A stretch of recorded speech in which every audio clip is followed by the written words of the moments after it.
আমি এই মুহূর্তে রংপুর পীরগঞ্জের চান্দ্রা নামক স্থানে অবস্থান করছি। এখানে একটা দুর্ধর্ষ সড়ক দুর্ঘটনার কারণে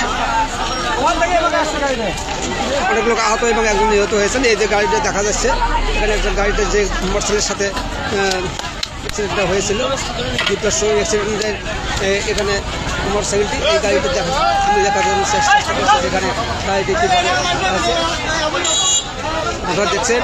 এখানে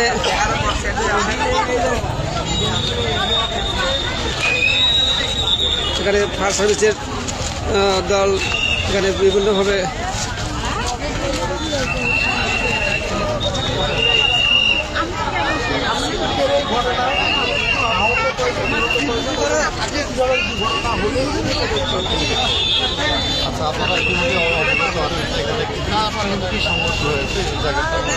প্লিজ একটু দৌড়ে একটু সাউন্ড বাড়া দেবে। ঢাকাগামী একটি হানিফ পরিবহন কলিতা পরিবহন একটি, এটা সম্ভবত ডিমলাগামী আর কি, ওই ঢাকা থেকে ডিমলা এবং রংপুরগামী ছিল। তো একজন মোটরসাইকেল আরোহী ছিল আর কি রাস্তার মধ্যে। তার কোনো এক কারণে সে রাস্তায় হয়তো গতি বেশি ছিল বা ক্রসিং করতে গিয়ে, অর্থাৎ ওই চালককে বাঁচাতে গিয়ে ওই উভয় গাড়ির মধ্যে সংঘর্ষ হয় এবং এখানে মোট আমরা ফায়ার সার্ভিস কর্তৃক 9 জনকে উদ্ধার করেছি এবং একজন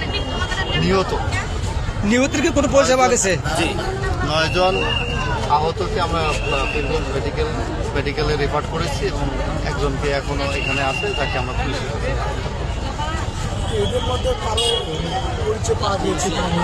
নিহত পরিচয় আমরা পেয়েছি। নিহত ইতিমধ্যে আমি তার মানিব্যাগ থেকে যে ওই তার যে জাতীয় পরিচয়পত্র আছে সেখানে দেখতে পাচ্ছি যে ওনার নাম হচ্ছে মিজানুর রহমান এবং ওনার বাড়ি হচ্ছে কুমারপাড়া, শালহাটি, ডিমলা, নীলফামারী।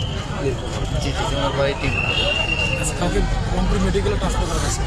না, আমরা যাদের উদ্ধার করি তাদেরকে আমরা বিভিন্ন স্বাস্থ্য কমপ্লেক্সে ভর্তি করি। তার পরবর্তীতে তারা যদি গুরুতর অসুস্থ মনে করে রাখতে পারে তাহলে তাদের রেফার করতে পারে উন্নত চিকিৎসা। ধন্যবাদ।